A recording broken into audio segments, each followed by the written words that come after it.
Christopher Nolan's The Odyssey has a big box office problem, even as analysts say it may break $1 billion. Today, we'll tell you why so few will ever see it the way it was intended to be seen, and why that may have an obscenely damaging effect on the box office results for a movie that likely needs, wait for it, $750 million at the box office, not to make a profit, just to break even.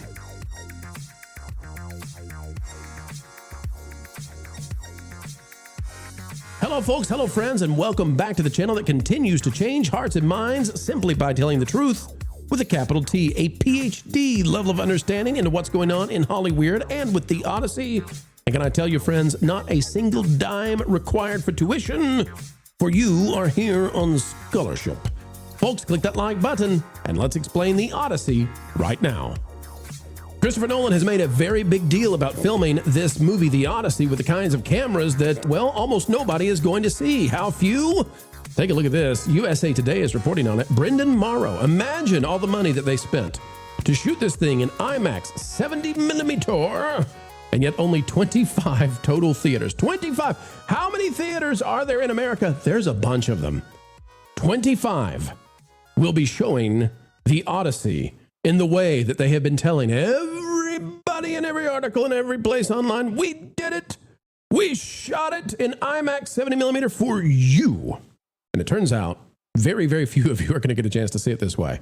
It says, seeing Christopher Nolan's The Odyssey in the director's preferred format may require a quest about as arduous as Odyssey's journey home. The Oscar-winning filmmaker's movies are best viewed in 70mm IMAX, which allows moviegoers to soak in the epic film's stunning visuals on a massive screen. But getting into one of those screenings is easier said than done. A limited number of movie theaters in the United States are technically capable of showing movies in said format.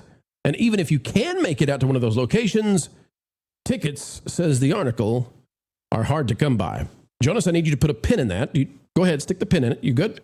Tickets are hard to come by, yes. Hey, we'll come back to that in just a minute, because not so much. It says with the movie in theaters July 17th, here's what you need to know about seeing The Odyssey.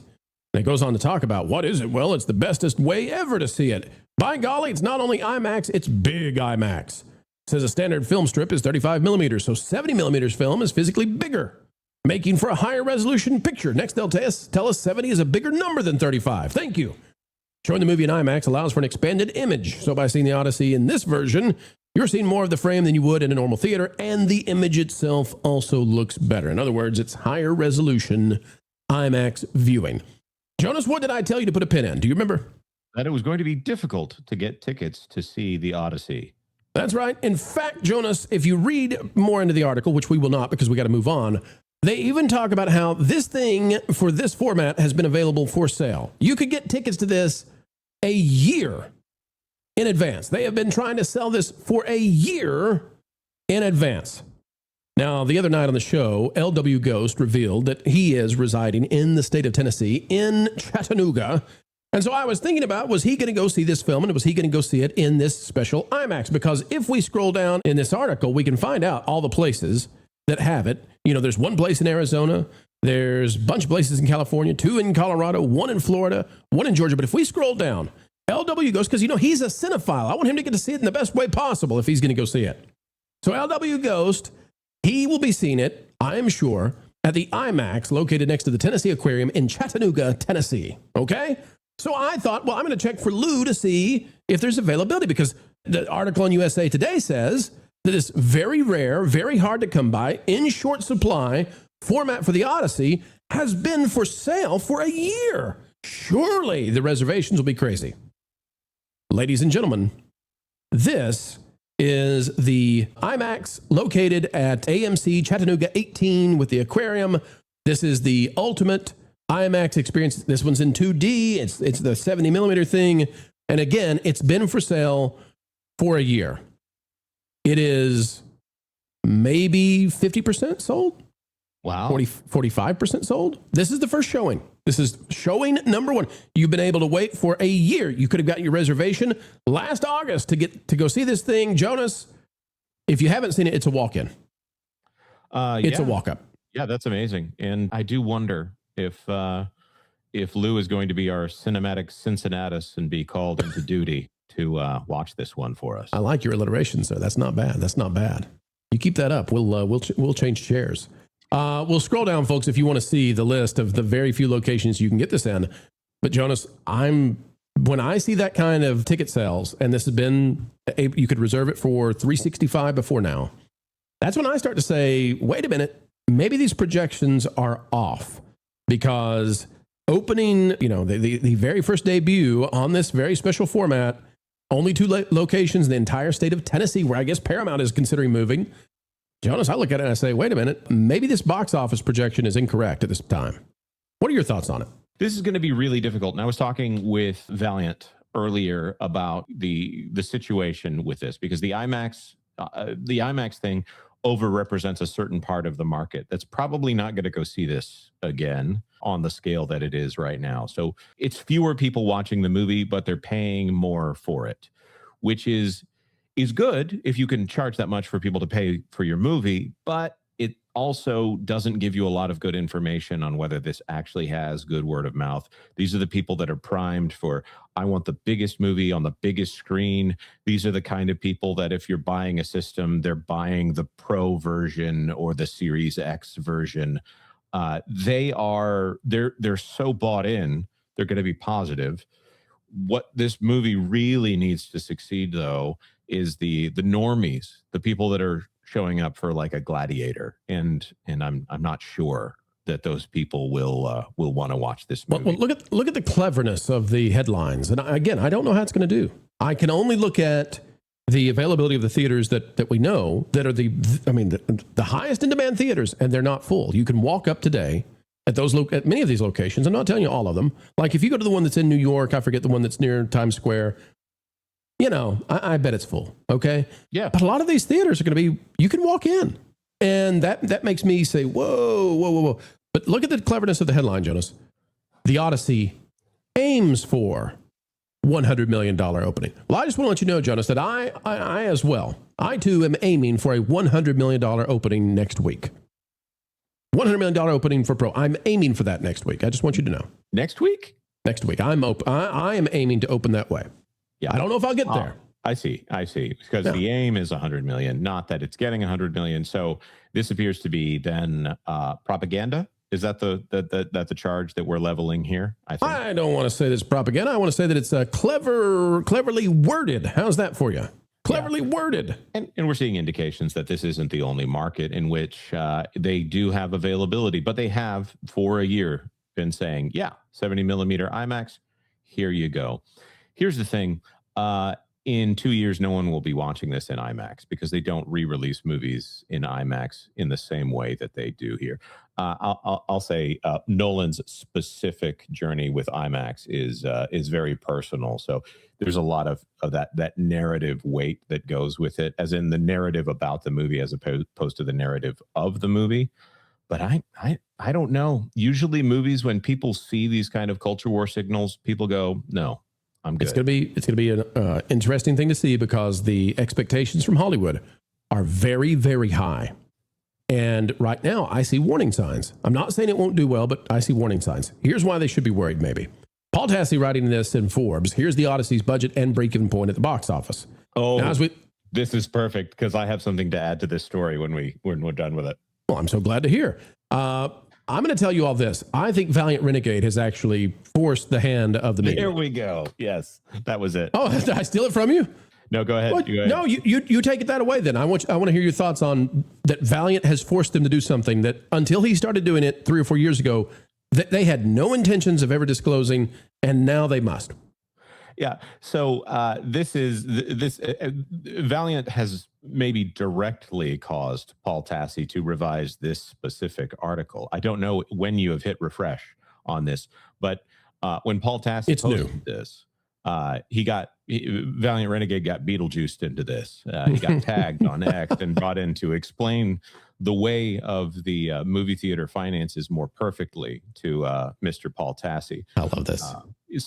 So whatever happened with all that, Tassi ends up deleting the original tweet. And I do believe he also updated the article to include information about how I guess the theaters also get a cut of this. Yeah. So maybe the break-even point is a little higher than Paul Tassi was originally thinking.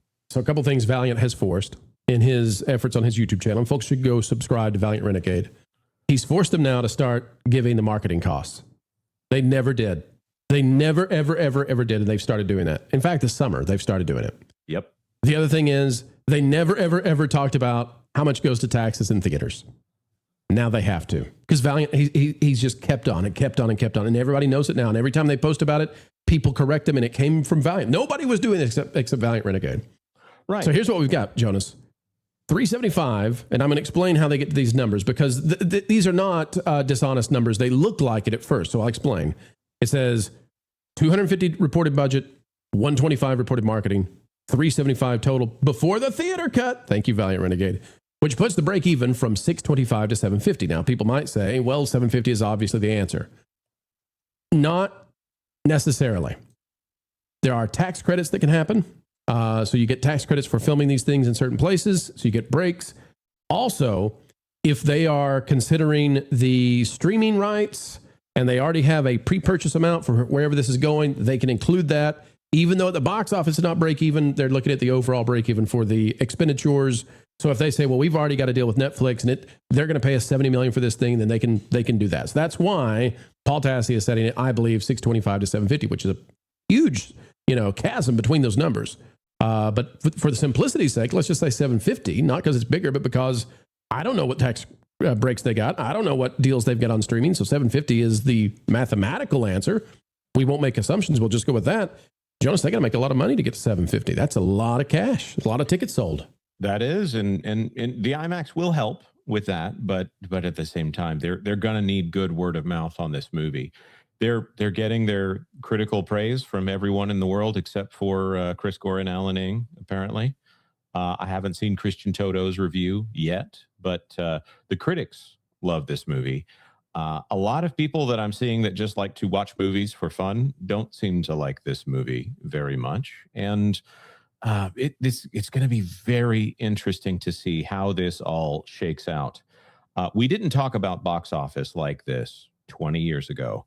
Nope. It's because Wall Street and institutional investors have become too invested in the individual success of each movie on a financial level. And it's also because the narrative of the culture war, the big sites like Forbes and the Washington Post and Variety want to pretend like there's not a culture war. That's their whole tactic here, is to pretend like there is not a culture war going on, to say, no, this is all settled here. And their side is the orthodoxy. Exactly. Yeah. Exactly. Their tack is to pretend that the dissent is nothing. Do not pay attention to the men and women getting so many views on the internet who say there's something wrong here. I think it's fair to say, Jonas, the Odyssey is actually going to be a big moment for the culture war. Is that fair? Yes. I do think this is, we were having a discussion with a few, I'd say a few important people on movers and shakers. Yeah. On the importance of the Odyssey and the video game apocalypse all happening in the same year. This is a big year. I think the Hollywood apocalypse could be within the next 2 years. That's my guess. And, they're all laughing at David Ellison right now and the people in Tennessee who are saying, oh, come bring your studio over here.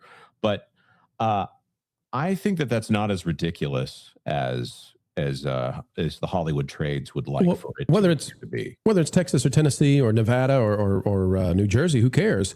The bottom line is, if they leave California has nothing to offer anymore. Proximity doesn't matter anymore. It doesn't matter if you have studios. Everything's going to be done with live actors and AI and some internet resources. Where you can contact a CGI farm and say, we need you to do this.